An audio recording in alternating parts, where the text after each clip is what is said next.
Bismillahirrahmanirrahim. Assalamualaikum warahmatullahi wabarakatuh. Waalaikumsalam warahmatullahi wabarakatuh. Alhamdulillah. Alhamdulillahirabbil alamin. Hamdan katsiran thayyiban mubarakan fih. Mubarakan alaih kama yuhibbu rabbuna wa yarda. Asyhadu an la ilaha illallah wahdahu la syarikalah. Syahadatan tunji qailaha yauman nadamah. Wa ashhadu anna Muhammadan abduhu wa rasuluh turja syafa'atuhu yaumal qiyamah.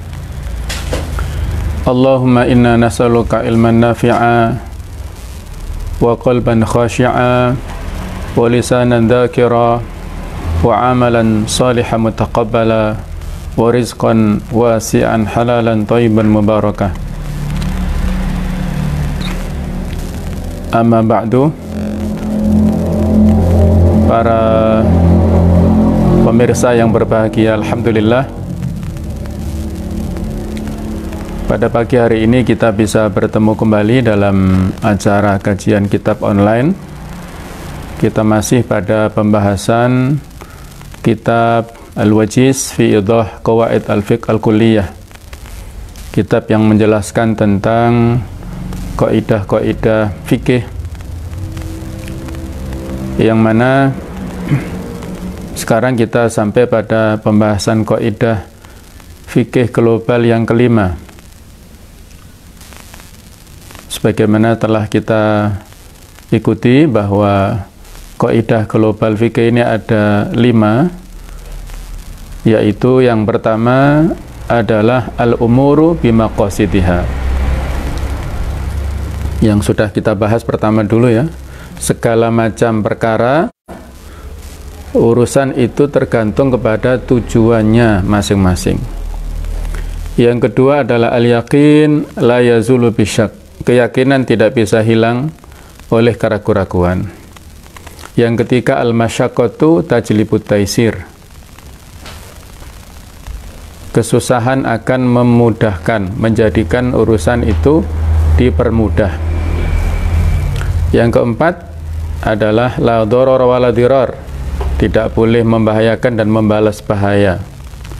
Dan ini kita sampai pada pembahasan yang kelima, al-adatu muhakkamah, bahwa tradisi, kebiasaan, adat istiadat itu bisa menjadi hukum. Para pemirsa yang berbahagia, kaidah ini adalah kaidah yang penting karena terkait dengan realita dalam kehidupan kita sehari-hari. Islam dalam hal ini adalah agama, di antara cirinya adalah baina tsubut wal murunah. Jadi Islam itu berada di antara sesuatu yang sabit, yang tetap, wal murunah, dan yang fleksibel. Yang tetap dalam hal ini tidak berubah, artinya adalah tauqifiyah, agama yang menetapkan sebagian perkaranya itu perkara yang tauqifi, yang saklek, yang kaku, yang tidak bisa berubah.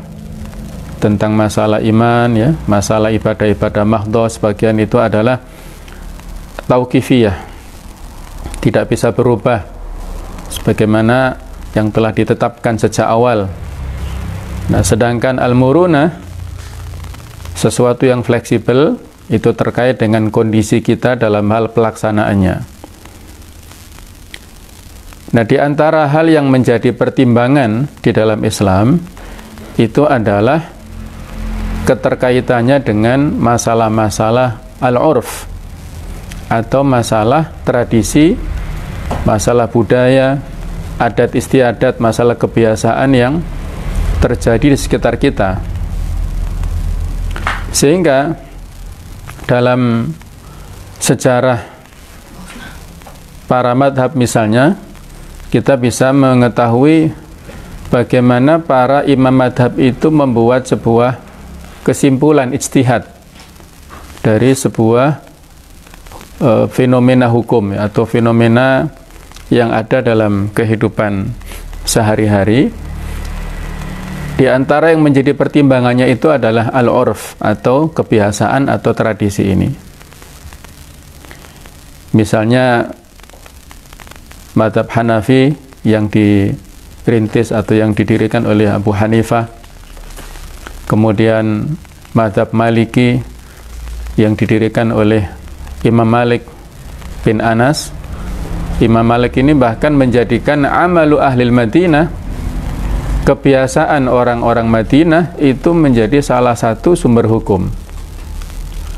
Kemudian juga Imam Syafi'i sebagai pendiri mazhab Syafi'i, beliau bahkan punya dua model mazhab qaul, mazhab atau qaul. Qaul itu pendapat. Ada qaul qadim, ada qaul jadid. Qaul qadim pendapat beliau yang awal pada saat beliau berada di Baghdad. Sedangkan qaul jadid pendapat yang baru pada saat beliau berada di Mesir. Beliau ketika hijrah ke Mesir itu membuat berbagai revisi dari pendapat yang lama. Jadi kadang-kadang kita harus jeli dan bisa membedakan mana qaul qadim dan mana qaul jadid. Dan tidak mesti qaul jadid, pendapat yang baru itu yang diperlakukan, yang muktamad, yang menjadi sandaran ya. Jadi memang perlu untuk dibedakan mana yang pendapat Imam Syafi'i dan mana yang pendapat mazhab Syafi'i. Itu ada beberapa yang berbeda dalam hal ini ya. Di antara beberapa contoh ya, bahwa yang muktamad yang berlaku itu adalah qaul qadim, misalnya dalam hal ucapan as-salatu khairum minan naum di mazhab Syafi'i ya. Ini yang berlaku di masyarakat, yang kita amalkan, yang tersebar di masyarakat di Indonesia khususnya ya. Ucapan as-salatu khairum minan naum pada adzan subuh itu sebenarnya adalah qaul qadim, pendapat Imam Syafi'i yang dulu, yang awal pada saat beliau di Baghdad. Untuk qaul jadid ketika beliau berpindah di Mesir itu sudah direvisi. Tidak ada ucapan as-salatu khairum minan naum pada saat adzan subuh. Jadi yang berlaku malah qaul qadimnya. Ucapan amin misalnya ya, pada saat sholat jahar maghrib, isya, subuh, setelah imam baca al-fatihah, ucapan amin yang kita keraskan, yang kita amalkan itu dengan keras oleh makmum ya, itu sebenarnya adalah qaul qadim. Qaul jadidnya, ucapan aminnya dengan syir, dengan pelan. Tapi yang tersebar adalah qaul qadimnya. Menyentuh wanita yang mahram pada yang tersebar atau pada qaul qadim itu, dia tidak membatalkan wudhu ya. Sedangkan qaul jadidnya membatalkan. Nah, yang berlaku di sini adalah membatalkan. Allahu alam. Ini beberapa pendapat yang tersebar di masyarakat, yang mana selama itu berdasarkan dalil-dalil ya, maka kita terima. Tidak perlu untuk dipertentangkan, karena pada dasarnya al-khilaf, perbedaan dalam masalah itu adalah perbedaan dalam al-furu', dalam hal cabang, yang itu tidak mempengaruhi hak dan batilnya, tidak menjadikan surga dan nerakanya ya, tetapi semuanya adalah ikhtilafut tanawwu', perbedaan yang saling melengkapi, perbedaan yang beragam ya, bukan perbedaan tidad ya, bukan ikhtilafut tidad, bukan perbedaan yang kontradiktif, tapi perbedaan yang saling melengkapi. Kita bisa fleksibel dalam memilih pendapat mana yang pas untuk diri kita, untuk masyarakat kita ya. Nah, dalam pembahasan kita kali ini yaitu kaidah yang kelima, al-'adatu muhakkamah, yang dalam bahasa lain bisa disebut al-'urf. Al-'urf atau tradisi. Sebelum kita bahas lebih lanjut, kita baca dulu teks, karena kita adalah kajian kitab ya. Jadi panduan utama adalah dari kitab yang kita rujuk. Aslu hadhil qaidah, asas daripada kaidah ini adalah fi usul al-Imam Al-Qaraqi. Di dalam usul, prinsip-prinsip dari Imam Al-Qaraqi menyebutkan kalimat al-aslu anna su'al wal khitab yamdi ala ma amma wa ghalaba la ala ma syadara wa nadara.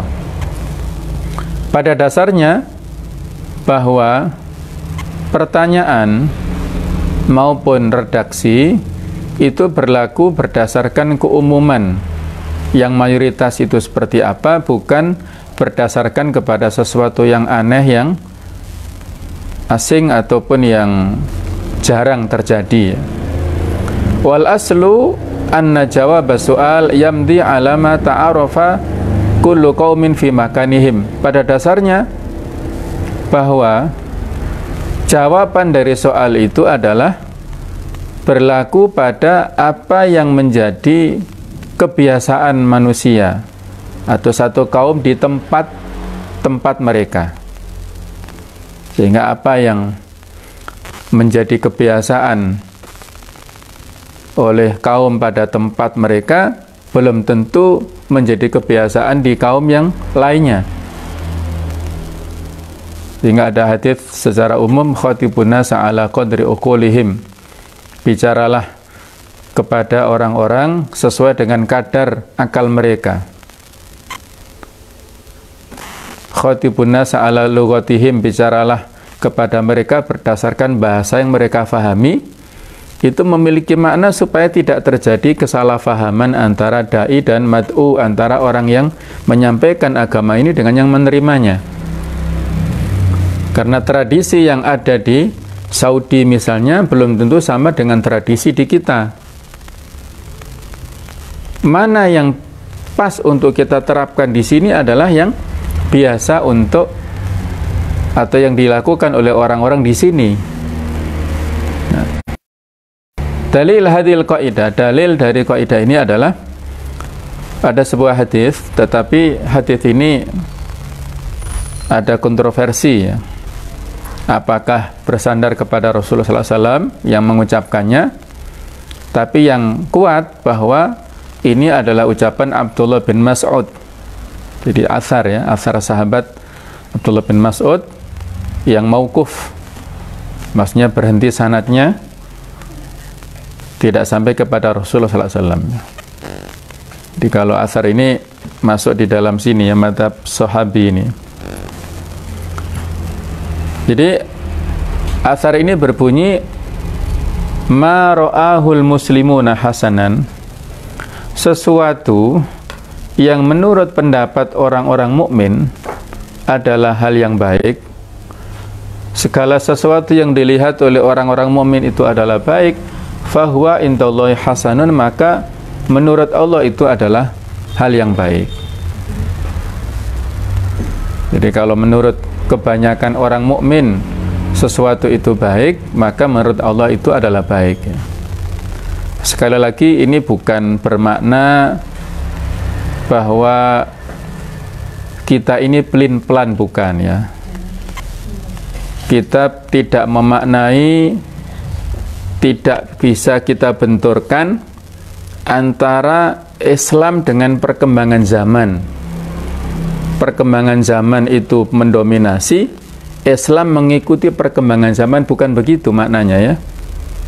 Jadi al-Islam, apalagi juga sumbernya adalah Al-Quran wal Hadis, salihun likulli zaman wa makan.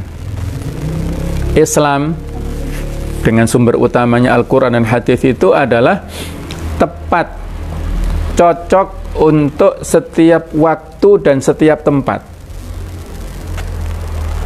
Maka di dalam pemahaman tentang syumuliyatul Islam, kesempurnaan Islam itu kan bisa kita simpulkan pada 3 poin ya.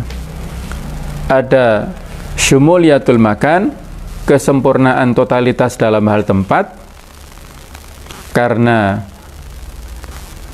pencipta kita itu adalah satu Allah Ta'ala. Kemudian ada syumuliyatuz zaman, yaitu totalitas dalam hal waktu, karena ada wahdatur risalah, kesamaan dalam hal risalah. Islam ini, risalah tauhid ini.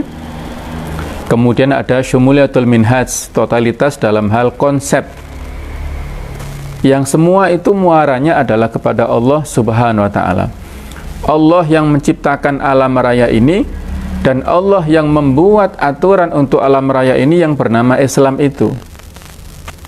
Maka semua yang datang dari Allah berupa aturan ini cocok untuk diterapkan di bumi ini, bumi ciptaan Allah, dan Allah yang membuat aturan, maka pasti apa yang menjadi aturan Allah itu cocok dengan apa yang kita alami di bumi ini. Ini logika mendasar yang harus kita pahami bersama ya. Kita sebagai manusia hanya punya hak untuk mengelola hal-hal teknis saja. Hal yang strategis itu sudah diatur oleh Allah Ta'ala.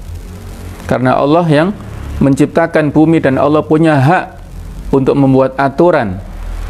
Aturan Allah apa? Al-Islam itu, Al-Islam nidhamul haya. Islam adalah aturan dalam kehidupan kita. Nah, para pemirsa yang berbahagia ya, karena kita ada konsep tentang totalitas ajaran Islam seperti itu, totalitas dalam hal tempat, dalam hal waktu, dalam hal konsep kehidupan, maka Islam ini dalam segala perkembangan zaman ya, itu sesuai, cocok sejak zaman dulu sampai sekarang. Apakah kita di Indonesia, di Amerika, di Eropa, menerapkan Islam ini cocok, sesuai ya. Dan alhamdulillah dengan adanya musibah global kita ya, dengan tersebarnya COVID-19 ini, virus corona ini, banyak di antara hikmah yang bisa kita ambil. Di antaranya adalah kita menjaga kebersihan. Konsep kebersihan itu adalah konsep Islam.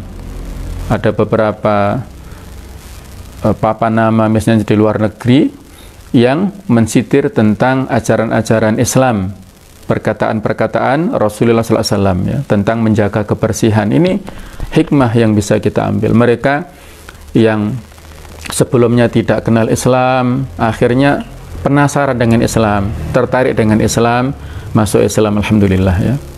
Jadi konsep Islam ini adalah konsep yang paling tepat sepanjang waktu, sepanjang zaman, dimanapun kita berada. Nah, termasuk dalam hal al-urf ya, kebiasaan tradisi ini Islam mengakomodir. Maka ya tidak perlu untuk kita Indonesiakan ya. Islam versi Indonesia tidak perlu. Karena Islam itu sudah sesuai dengan budaya kita, dengan tradisi kita. Islam mengakomodir tradisi selama apa? Nanti ada pembahasan ya. Al-urf ini ada al-urf as-sahih, ada al-urf al-fasid. Ada tradisi kebiasaan yang benar, ada kebiasaan yang salah. Yang diakomodir itu adalah kebiasaan yang sahih, al-urfus sahih. Kebiasaan yang sahih itu adalah tradisi yang tidak bertentangan dengan Al-Quran dan As-Sunnah. Itu diakomodir. Sementara al-urf al-fasid, kebiasaan, tradisi yang rusak, itu kalau mengandung unsur-unsur yang mafsadat, unsur-unsur kerusakan, ada nilai-nilai yang bertentangan dengan Al-Quran dan Sunnah. Baik, kemudian jadi sudah kita pertegas ya, ini dalilnya adalah yang rajih perkataan sahabat, tapi isinya bagus ya. Isinya bisa kita jadikan sebagai dasar. Karena orang-orang muslim yang baik itu tidak mungkin bersepakat dalam hal keburukan. Mereka pasti kesepakatan dan Itu ijma'nya itu adalah dalam hal-hal yang baik. Baik, kemudian sebelum kita lebih lanjut, kita baca dulu ya. Maknal qaidah, arti qaidah ini secara bahasa. Al-adatu fil lughah ma'khudatun minal 'audi awil mu'awadah bimakna tikrar. Al-adah secara bahasa itu bermakna sesuatu yang terulang-ulang. Sesuatu yang terulang-ulang, dilaksanakan berkali-kali, ya, dilaksanakan menjadi sebuah kebiasaan lah. Itu disebut al-adah. Beberapa kali, dan pada batasan aqallu at-tikrar, aqallu al-marad yakuna syai'adatan thalatha marad atau thalatha mutawaliyat. Minimal pengulangan yang bisa disebut sebagai al-adah itu 3 kali. Sedangkan kata muhakkamah fahiya ismun maf'ul minat tahkim.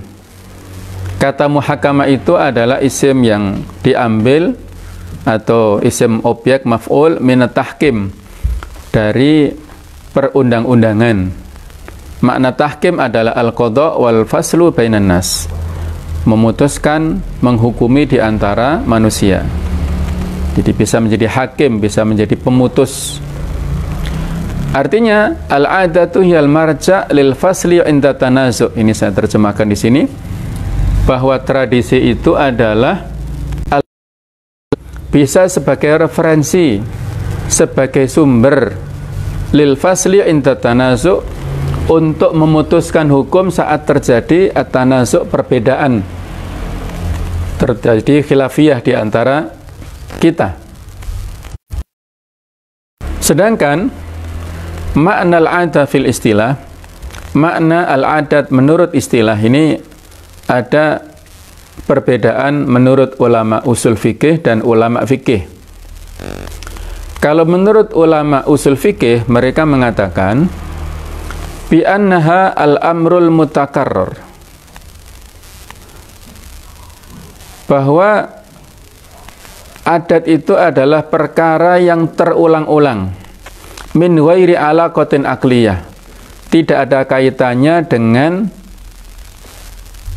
masalah logika atau masalah akal ya.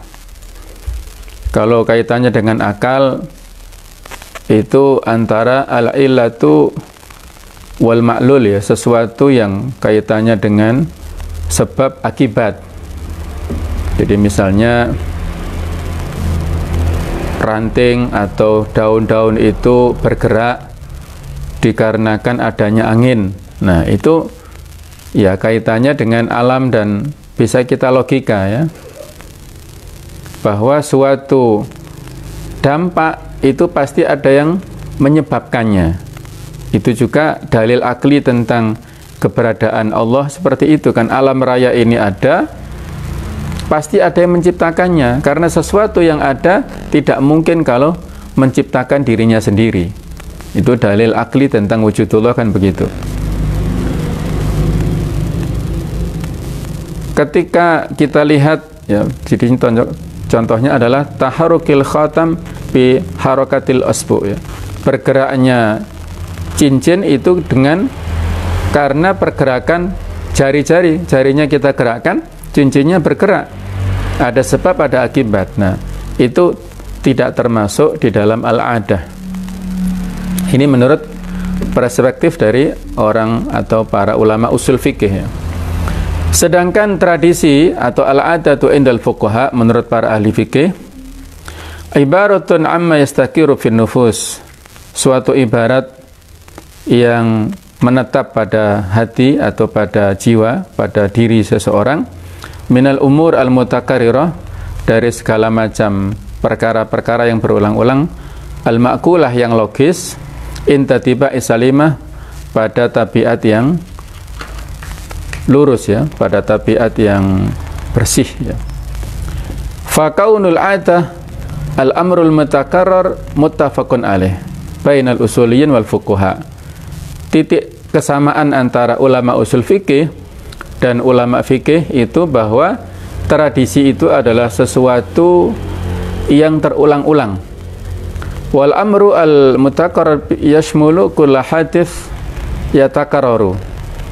Itu titik tekannya ya, bahwa menurut ulama usul fikih dan ulama fikih, sesuatu yang berulang-ulang, yang baru, yang terus-menerus, nah itu adalah sama ya.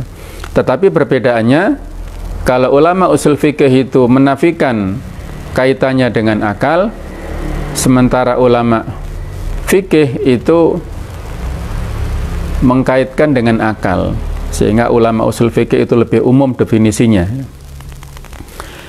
Penjelasan berikutnya saya sampaikan secara sekilas ya, bahwa menurut orang atau ulama-ulama fikih, bahwa penyebutan lafadz al-adah itu mengandung beberapa poin.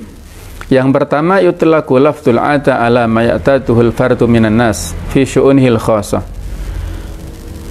Bahwasanya lafadz adat itu disebutkan, diperuntukkan terhadap sesuatu yang dijadikan kebiasaan oleh individu dari orang-orang pada urusan-urusan khusus mereka. Ka'adatihi fi naumihi wa aklihi, seperti kebiasaan tidurnya, makannya, wa nau'u ma'kulihi wa malbusihi wa hadithihi, ya, terkait dengan masalah makanannya, ya, makanan yang dimakan oleh orang Indonesia tidak sama dengan yang dimakan oleh orang-orang Eropa, pakaiannya juga tidak sama, wa hadithihi, bahasanya ya tidak sama. Itu disebut adatun fardiyah, kebiasaan individu. Bukan hanya beda negara, kita satu negara pun juga berbeda-beda, antara suku Jawa, suku Sunda, suku Batak, suku Bugis kan berbeda-beda juga dalam hal tradisinya. Yang kedua, yutlaqu aidan ala ma'taduhu al-jama'at, juga disebutkan pula, dinisbatkan pula kepada sesuatu yang menjadi kebiasaan kelompok, yang sya'u fil asal, dari sesuatu yang muncul dari asasnya ala itijahin akli wa tafkir, sesuai dengan orientasi logika dan berpikir, apakah itu buruk ataukah tidak. Inilah yang disebut dengan al-urf ya, maka disebut urf, tradisi ya, pembahasan kita ini di poin yang kedua ini. Kama tutlaku al-adatu ala kulli halin mutakarrirah sawa'an kanat nasyi'ah an sababin tabi'iyyin, sebagaimana pula adat ini disebutkan, dinisbatkan kepada sesuatu keadaan yang berulang-ulang, baik yang itu muncul dari sebab tabiat, ka isra'i bulughil ashkhas, seperti cepatnya baliknya seseorang, kemudian matangnya buah-buahan pada iklim yang setnya musim-musim kemarau ya, tidak banyak hujan. Nah, ini adalah sesuatu yang juga dalam kategori al-adah, yang ditimbulkan oleh sebab tabi'i atau sebab tabiat atau kebiasaan manusia. Amkanat nasyiatan anil ahwa wa syahwat, atau muncul dikarenakan hawa nafsu, keinginan-keinginan manusiawi. Kalau tadi itu alami, kalau sekarang ini adalah manusiawi. Seperti rusaknya moral, kita bermalas-malasan dalam hal melaksanakan kebaikan, kemudian manusia suka untuk melakukan kerusakan ya. Dhaharul fasadu fil barri wal bahri ya, muncul segala macam kerusakan baik di daratan ataupun di lautan, bima kasabat aidinas, disebabkan oleh tangan-tangan manusia. Jadi memang ada kecenderungan seperti itu. Nah, ini termasuk juga dalam istilah tradisi ya. Amkanat nasyiatan an hadits khas, seperti sebagaimana juga muncul dikarenakan sesuatu yang baru, yang khusus, ka fashwi al-lahan min ikhtilatil arab bil ajam ya, seperti perubahan bahasa dari bahasa fusha ke bahasa amiyah dikarenakan adanya ikhtilat, yaitu percampur bauran antara orang Arab dan non-Arab. Atau kebalikannya juga, banyak juga bahasa Indonesia yang itu diadopsi dari bahasa Arab. Ada syuro, ada majelis, apalagi banyak sekali ya. Jadi pengaruh bahasa Indonesia dari Arab itu. Angka-angka yang kita pakai juga kan istilahnya angka Arab ya. Ada juga angka Romawi juga ada. Baik, itulah beberapa tambahan tentang al-adat ini. Fa maknal qaidah fil istilah al-fiqhi, maka makna qaidah menurut istilah fikih adalah innal 'adah taj'alu hakaman. Sesungguhnya tradisi itu menjadi hakim, pemutus hukum, li itsbati hukmin syar'iyyin, untuk menetapkan hukum syar'i. Artinya anna lil 'ada fi nadhari syari' hakimiyah. Artinya adalah bahwa bagi tradisi itu pada pandangan syar'i adalah hakimiyah, menjadi hakim, pemutus hukum, takhda'u laha ahkamut tasarrufat, yang tunduk kepadanya hukum-hukum perilaku yang dilakukan oleh setiap mukallaf. Fa tathbutu tilkal ahkam ala wifqa atau ala wifqi ma taqtadi bihil 'adah awil 'urf. Maka ditetapkanlah hukum-hukum tersebut sesuai dengan yang menjadi tuntutan adat ataupun tradisi. Idza lam yakun hunaka nassun syar'iyyun mukhalifun litilkal 'adah. Ketika tidak ada nas teks syar'i yang bertentangan dengan tradisi atau budaya itu ya. Jadi catatannya memang ketika tidak ada nas teks yang bertentangan dengan hukum urf atau tradisi itu ya. Disinilah maka perlu kiranya kita mereview sejenak ya dari beberapa dalil ya yang menjadi referensi dari hukum syar'i. Ini saya tuliskan sebagai tambahan, dalil-dalil syariah, al-adillah asy'ariyah, yang menjadi referensi hukum Islam. Ini saya tuliskan ada 10. Al-Quran ya. Dalil yang pertama itu pasti Al-Quran adalah sumber utama. Yang kedua as-sunnah atau hadis. Taraktu fikum amroini lan tadillu ba'di ma in tamassaktum bihima. Aku tinggalkan kepada kalian dua perkara yang apabila kalian berpegang teguh dengan kedua perkara ini, kalian tidak akan tersesat, yaitu kitabullah wa sunnati, Al-Quran dan as-sunnah. Ini menjadi referensi utama ya. Fa in tanaza'tum fi syai'in faruddu ila Allahi war Rasul. Kalau kalian berbeda pendapat dalam segala sesuatu, kembalikanlah kepada Allah dan Rasulnya. Maksudnya kembalikanlah kepada Al-Quran dan kembalikanlah kepada hadis ya. Cuman masalahnya kan ayatnya sama, hadisnya sama, kadang-kadang dalam menyimpulkan berbeda, sehingga timbul perbedaan pemahaman. Sehingga jangan sampai ada kelompok tertentu yang mengklaim pendapatnya sendiri yang benar, kelompok lain salah. Nah, belum tentu ya, karena ada sekian banyak ayat yang memang itu adalah dhoniyatu dilalah. Kesimpulannya, pemahamannya itu dhoniyah ya, relatif. Kalau thubutu dalil atau thubutu keberadaan ya, kesohihan dalilnya itu pasti. Al-Quran sudah pasti ya, mutawatir. Tawatur thubut ya, pasti mutawatir, sahih kebenaran ayatnya, tetapi perspektif dalam memahaminya yang berbeda-beda. Sedangkan kalau hadis, ini hadis masih terbagi lagi. Ada hadis yang mutawatir, yang perawinya sangat banyak, sehingga semuanya pasti sahih. Ada hadis ahad yang levelnya tidak sampai mutawatir, itu dibagi lagi secara kualitatif menjadi hadis yang makbul dan mardud, yang diterima dan yang ditolak. Yang makbul itu ada sahih, ada hasan, sedangkan yang mardud itu ada dhaif. Nah, ini dibahas khusus di ilmu mustalah hadis ya. Apalagi dalam hal pemahamannya.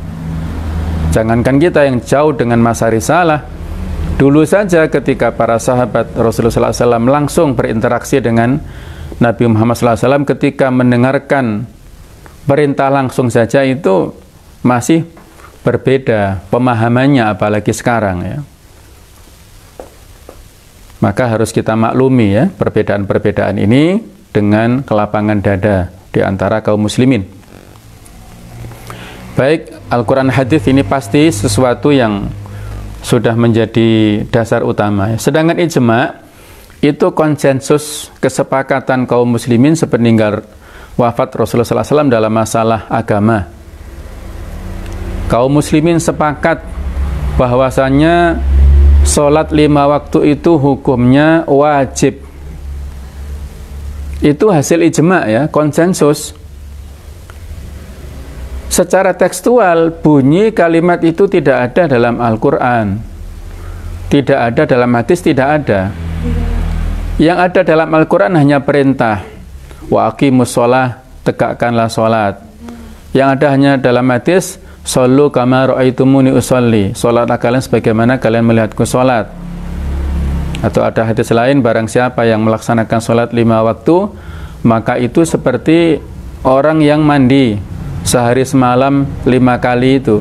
Apakah masih tersisa kotoran di dalam tubuhnya? Kan pasti nggak ada ya. Maksudnya fungsi sholat 5 waktu itu untuk membersihkan diri kita.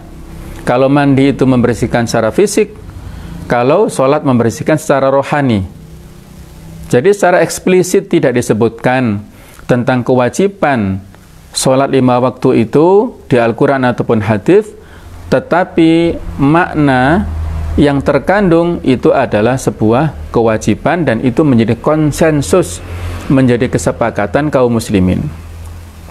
Di Al-Quran hadis tidak ada secara eksplisit disebutkan rukun iman itu 6 ya, rukun Islam itu 5. Tekstual tidak ada, tapi disebutkan ya, yang diantaranya adalah hadis Jibril ya, pada saat Rasulullah SAW ditamui oleh seorang murid atau seorang musafir ya, yang itu adalah Jibril, untuk bertanya kepada beliau tentang masalah Islam, iman, ihsan, kemudian tentang tanda-tanda hari kiamat itu kan.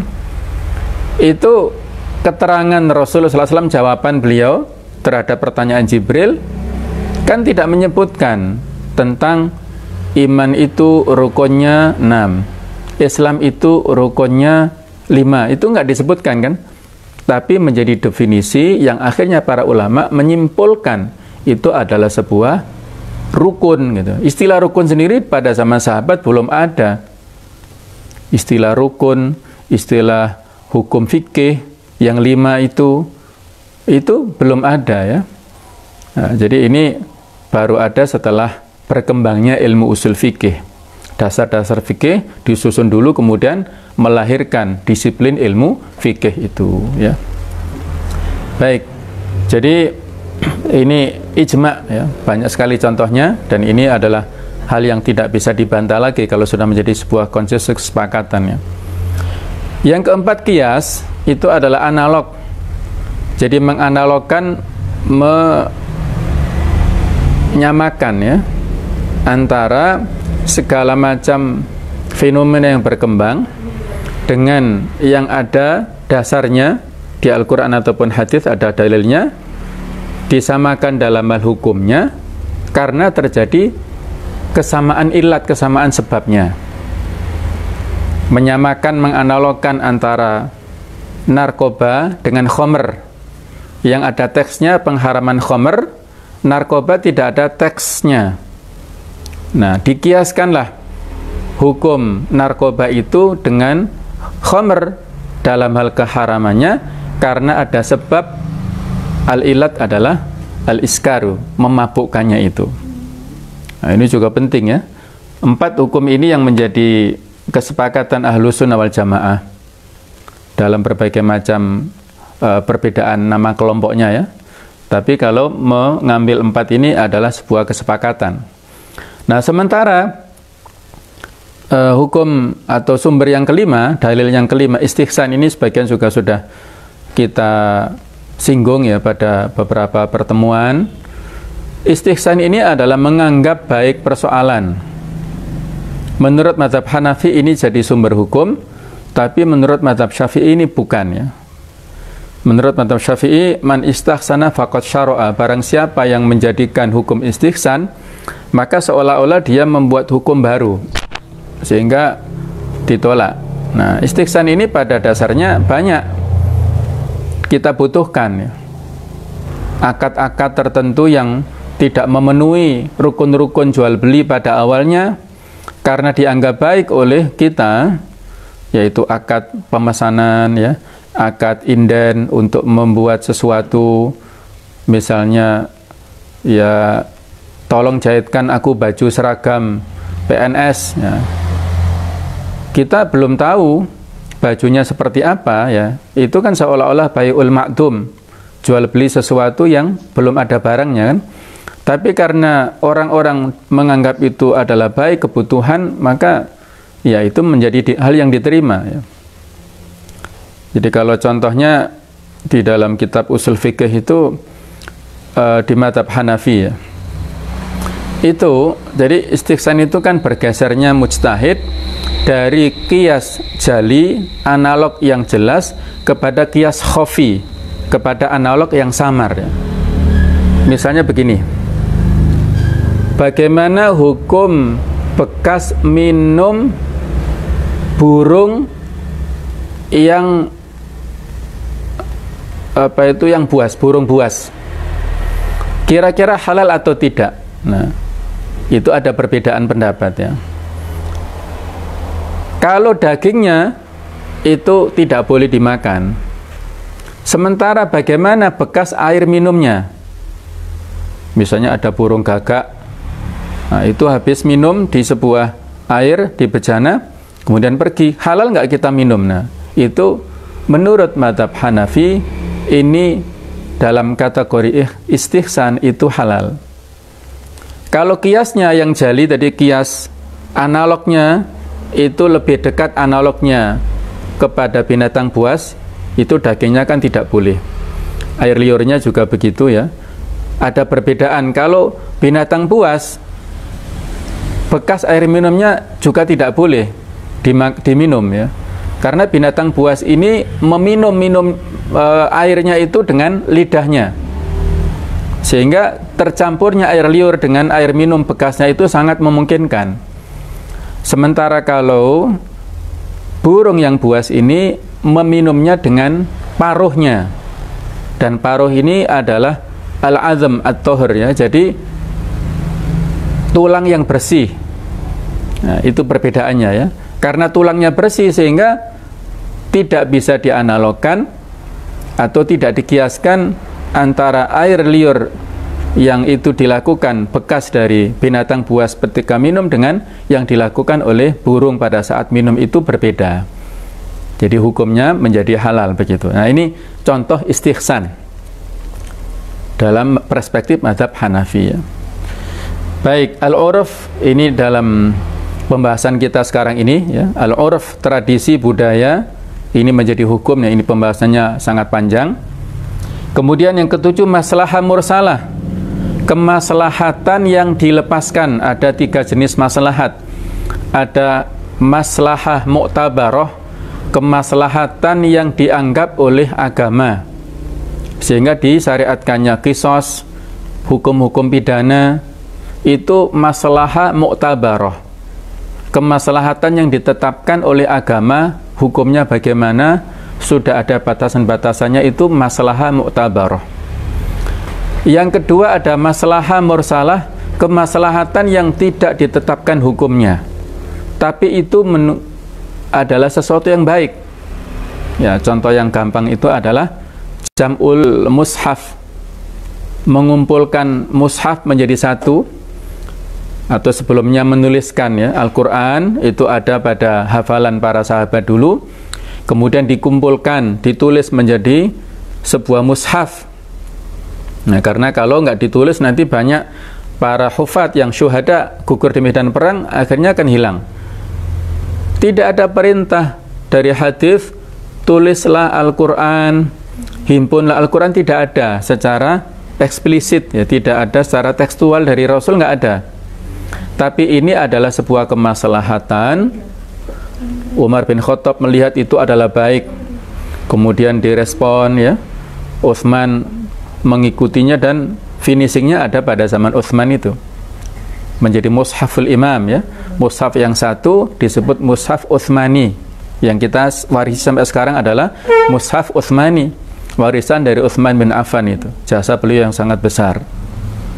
Nah, ini kemaslahatan yang dilepaskan oleh agama, yang itu adalah kebutuhan kita. Yang ketiga ada maslahah mulgha, kemaslahatan yang ditolak atau yang dibatalkan, yang dianggap tidak berlaku. Jadi misalnya punya anak laki-laki perempuan, terus dikasih warisan yang sama, bukan hibah ya, tapi warisan dalam hal ini, karena menganggap sekarang masa zamannya modern, emansipasi wanita, hak wanita sama dengan laki-laki, memberikan hak yang sama. Ini dalam hal warisan bertentangan dengan Islam. Ada maslahatnya, tapi maslahat yang mulgha, kemaslahatan yang tertolak, yang batil, ya. Karena dalam Islam lidzakari mithlu hadzil unthayain, laki-laki mendapatkan 2 kali lipat bagian daripada perempuan. Nah, jadi ini ya, yang ditetapkan menjadi sumber hukum adalah al-maslahah al-mursalah. Yang ke-8 istishab, ini juga sudah kita bahas pada kaidah al-aslu baqa'u makana ala makana. Pada dasarnya hukum itu ditetapkan pada kejadian sebelumnya. Sehingga dari kaidah ini ada muncul al-aslu fil asya' al-ibaha. Pada dasarnya dalam segala sesuatu yang kaitannya dengan dunia itu adalah hukumnya mubah, hukumnya boleh selama tidak ada larangannya. Kita tahu ada hukum transaksi baru, bagaimana? Ya, selama tidak ada larangannya hukumnya boleh. Nah, itu istishab, mengembalikan kepada hukum asal. Yang ke-9 syar'u man qablana, syariat sebelum kita. Syar'u man qablana syar'un lana, syariat sebelum kita itu adalah syariat kita juga. Catatannya apa? Selama tidak ada revisi. Kalau ada revisi, maka yang berlaku adalah syariat kita. Ya, misalnya kalau pada zaman Nabi Musa alaihissalam, ketika ada baju yang kena najis, itu dulu harus dipotong. Jadi ada baju kena najis, maka dipotong untuk melaksanakan ibadah itu. Kalau sekarang, baju yang kena najis kan cukup dibersihkan kan. Kalau sudah bersih, tuntas, bisa kita pakai sholat. Nah, itu perbedaannya. Kalau dulu yang namanya ghanimah, hasil rampasan perang, Bani Israel itu dibakar, nggak boleh dinikmati. Kalau syariat kita, ghanimah, hasil rampasan perang itu bisa dibagi-bagi kepada kaum muslimin, ya, 1/5-nya untuk Allah dan Rasulnya itu. Kalau tobatnya Bani Israel, faktulu anfusakum fataba alaikum, mereka harus bunuh diri supaya tobatnya diterima. Kalau kita cukup dengan syarat-syarat taubat itu kan. Jadi selama syariat sebelum kita itu ada revisi, yang berlaku adalah kita, ya, syariat kita. Tapi kalau tidak ada revisi, maka itu juga menjadi syariat kita, ya. Puasanya Nabi Dawud, sehari puasa, sehari tidak. Itu kan bisa kita lakukan sampai sekarang, ya. Puasanya Nabi Adam alaihissalam, Ayamul Bid, 3 hari. Pada saat bulan-bulan Hijriah, bulan-bulan Komariah maksudnya, 13, 14, 15, setiap bulan Hijriah itu juga menjadi syariat kita. Nah, itu menjadi syar'u man qablana. Yang ke-10 mazhab sahabi, yaitu pendapat sahabat dalam hal-hal tertentu, ya. Seperti Aisyah mengatakan bahwa maksimal masa kehamilan itu 2 tahun. Nah, itu tidak mungkin sahabat itu, kalau hal-hal yang ghaib itu tidak mungkin mereka berani menyimpulkan secara pribadi. bisa jadi pernah didengarkan dari Rasulullah SAW, tapi memang nggak disebutkan. Maka mazhab sahabi ini juga kuat ya. Apalagi kalau sahabat ini 4 khulafa ar-rasyidin. Alaikum bisunnati wa sunnati khulafa ar-rasyidin al-mahdiyyin min ba'di. Kalian harus mengikuti kebiasaanku dan kebiasaan yang dibuat oleh 4 sahabat khulafa ar-rasyidin sesudahku itu. Sunnah-sunnah yang ditentukan oleh 4 khulafa ar-rasyidin ini juga menjadi sunnah, kebiasaan yang harus kita tiru ya. Dan tidak boleh dipertentangkan. Misalnya adzan Jumat 1 atau 2 kali ya. Kalau satu pada zaman Rasulullah dan Abu Bakar serta Umar, kemudian adzan 2 kali pada zaman Utsman. Ini nggak boleh kemudian dipertentangkan. Kamu milih mana? Milih Rasul atau milih Utsman? Nggak boleh begitu ya. Semuanya baik, ada dasarnya, dan tidak mungkin Utsman itu membuat hal yang baru yang tercela, nggak mungkin. Karena dia mendapatkan rekomendasi wa sunnatil khulafa ar-rasyidin al-mahdiyyin min ba'di gitu ya. Baik, ini tambahannya saya kira penting untuk kita ketahui ya. Kemudian poin yang berikutnya tentang macam-macam tradisi atau al-urf ini. Nanti ada pembahasan macam-macam versi lainnya, tapi yang kita sebutkan di sini 3 ini. Yang pertama, adatun urfiyatun amatun atau urf am.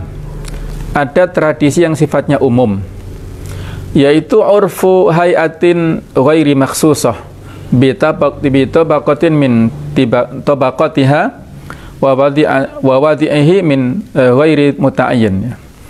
Jadi urf tentang bentuk tertentu, bentuk yang ghairu makhsusah, yang tidak khusus, bitabaqatin min tabaqatiha, di salah satu tingkatannya, wa wadi'ihi ghairu muta'ayyin, dan yang meletakkan itu tidak secara khusus. Wa huwa al-urful jari mundu ahdi sahabah. Itu adalah kebiasaan yang berlangsung sejak pada zaman sahabat sampai sekarang, yang diterima oleh para mujtahid, para ulama, walaupun mungkin bertentangan dengan qiyas. Di contohnya ini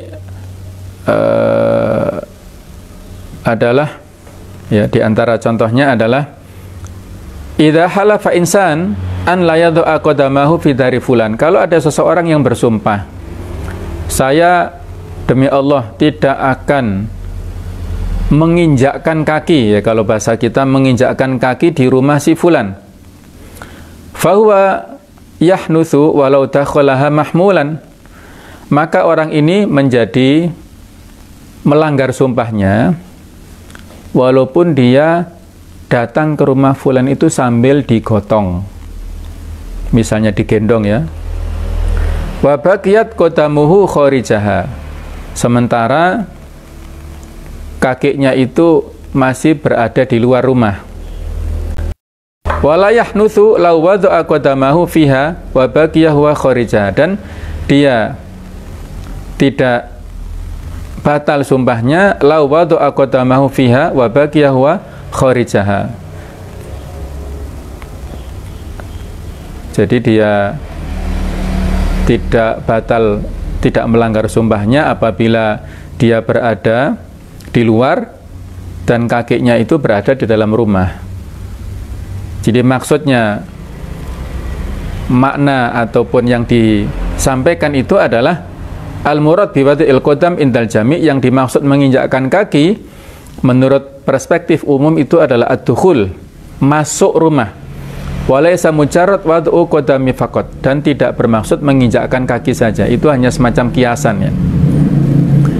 Jadi kalaupun dia masuk rumahnya digotong, kakinya masih di luar, tapi sudah dalam kategori masuk, sehingga dia harus membayar kafarat sumpahnya itu. Begitu pula uruf dalam hal istisna, tadi melakukan pemesanan untuk membuat suatu barang tertentu, kemudian akad salam juga masuk dalam kategori uruf yang sifatnya umum. Kedua, uruf yang sifatnya khusus, wadzalika ma kana urfan li iqlimin khas aw ta'ifatin makhsusah, itu berlaku pada iklim tertentu atau kelompok tertentu khusus. Jadi istilah untuk khusus tidak dipakai untuk yang lainnya. Ya, misalnya kalau ulama nahwu, ya, ulama tata bahasa Arab, ada istilah marfu, ada mansub, majrur dan sebagainya. Ini istilah mereka, tidak bisa digunakan untuk ilmu fikih. Nah, jadi berbeda ya antara yang dipakai oleh jenis atau oleh ulama dalam bidang tertentu tidak bisa dikiaskan di jenis disiplin ilmu yang lainnya. Sedangkan macam yang ketiga adalah adatun urfiyatun syar'iyyah atau al-urf asy-syar'i, kebiasaan tradisi yang syar'i. Contohnya as-shalah, yaitu salat, az-zakah, as-shaum, al-hajj dan sebagainya. Ada banyak istilah-istilah syar'i yang akhirnya itu menjadi ketetapan syar'i, walaupun secara bahasa itu memiliki makna khusus. Misalnya as-shalah, secara bahasa artinya ad-du'a, tapi ketika orang menyebut sholat, maka yang dipahami itu adalah istilah syar'i. Saya tadi sudah sholat di rumah, bukan berarti saya sudah doa di rumah, bukan, tapi sholat yang diawali dengan takbiratul ihram, diakhiri dengan salam itu.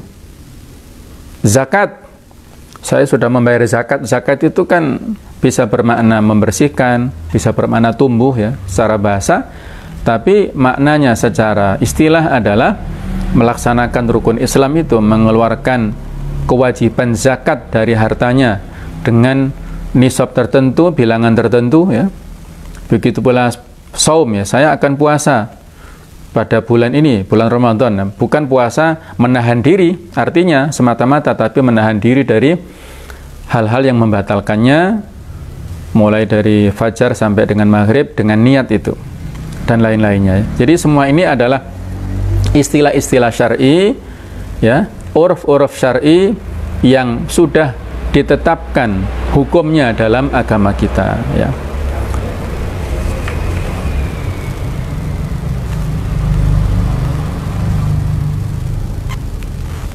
Ya, al-adat al-urfiyah al-khasah, kebiasaan tradisi urf yang khusus.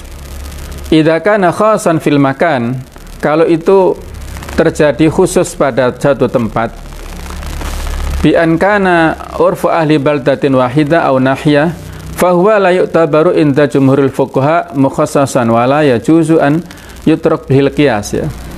Jadi kalau tradisi tertentu berlaku pada budaya dan kebiasaan masyarakat setempat, maka itu tidak berlaku pula untuk masyarakat yang lainnya ya. Jadi misalnya kalau di kita kebiasaan budayanya adalah dengan memakai jalur lalu lintas sebelah mana? Kiri kan ya.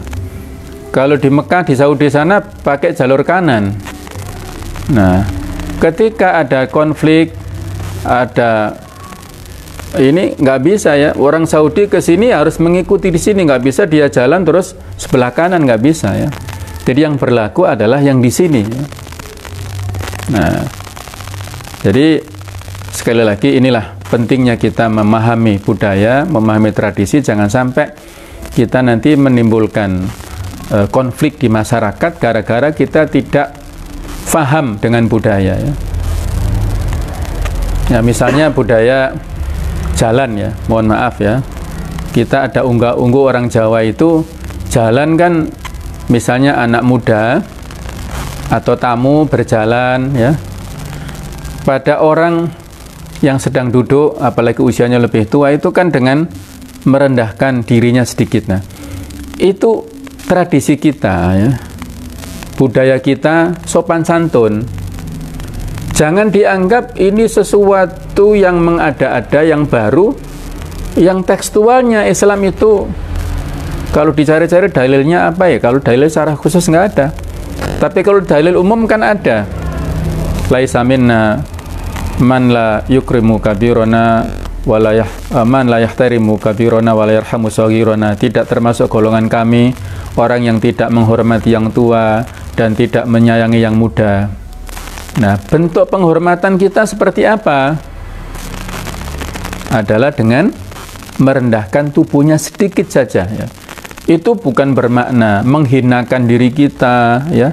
Bukan begitu. Jadi memang perlu ya kita melihat segala macam itu dari perspektif yang lengkap supaya hasil kesimpulannya juga tidak parsial, ya. Nah, jadi sekali lagi ini nanti kita akan bahas lebih lanjut, perlu kita bedakan. Jadi intinya kita sebagai muslim ini kan harus paham tentang hukum, ya. Man yuridillahu bi khairan yufaqihu fiddin, barang siapa yang dikehendaki baik oleh Allah maka dia difahamkan dalam hal agama. Ketika kita melihat fenomena tertentu maka perlu kita pilih ini ibadah atau muamalah. Jangan disamaratakan, ya, karena konsekuensinya berbeda. Kalau ibadah itu lebih kepada tauqifiyah, dicari dulu dasarnya. Kalau muamalah itu lebih kepada istishab tadi, hukum asalnya boleh selama tidak ada larangannya. Clear, kalau sudah masuk muamalah, oke. Ini masalah muamalah. Kira-kira ada larangannya enggak? Kalau ada larangannya kita hindari. Ya, misalnya contoh saja, ya. Menghormati orang yang datang sambil berdiri, misalnya. Ini kira-kira bagaimana hukumnya? Ada orang datang, terus kita hormati sambil berdiri. Maka ini perlu dibedakan bahwa berdirinya itu dalam rangka untuk apa? Kalau berdirinya dalam rangka untuk tarhib, mengucapkan selamat datang sebagai wujud kerinduan, ya, wujud untuk rasa kangen, itu boleh. Nabi SAW pernah begitu, yang menyambut seorang sahabat Ansor yang baru datang, itu dengan hangatnya dengan berdiri. Tapi kalau tujuannya itu dalam rangka untuk takzim, memuliakan, ini sesuatu yang ada catatannya, ya.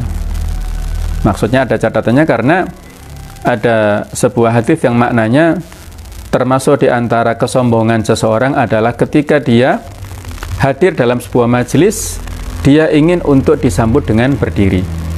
Jadi kita tidak ingin, ini kan disebut satu dzari'ah, ya. Sarana prasarana yang mengantarkan kepada keharaman itu sudah ditutup. Khawatir kalau menjadi kebiasaan seperti itu, nanti orang yang datang terus tidak disambut dengan berdiri, ada perasaan dalam hatinya itu perasaan yang tidak seret gitu. Kenapa ya saya kok nggak disambut dengan berdiri? Apa karena mereka meremehkan saya? Nah, kan ada seperti itu kan? Nah, sehingga sedini mungkin hal-hal yang mengantarkan kepada sesuatu yang tidak boleh itu ditutup. Itu namanya saddu dzari'ah. Menutup segala macam peluang yang mengarah kepada sesuatu yang mungkar, yang mafsadat, yang doror, ya. Baiklah para pemirsa yang berbahagia, saya kira cukup untuk penjelasan ini, ya. Nanti insya Allah kita akan lanjutkan besok sampai hari Sabtu penjelasan tentang kaidah fikih ini, dan insya Allah hari Senin kita lanjut dengan tema yang lainnya. Mudah-mudahan kita diberikan kesehatan oleh Allah Ta'ala sehingga kita bisa masuk Ramadan dengan hati yang bersih, iman yang kuat, fisik yang kuat, sehingga kita bisa maksimal dalam beribadah di bulan Ramadan. Subhanakallahumma wa bihamdik, asyhadu an la ilaha illa anta, astaghfiruka wa atubu ilaik. Wassalamualaikum warahmatullahi wabarakatuh.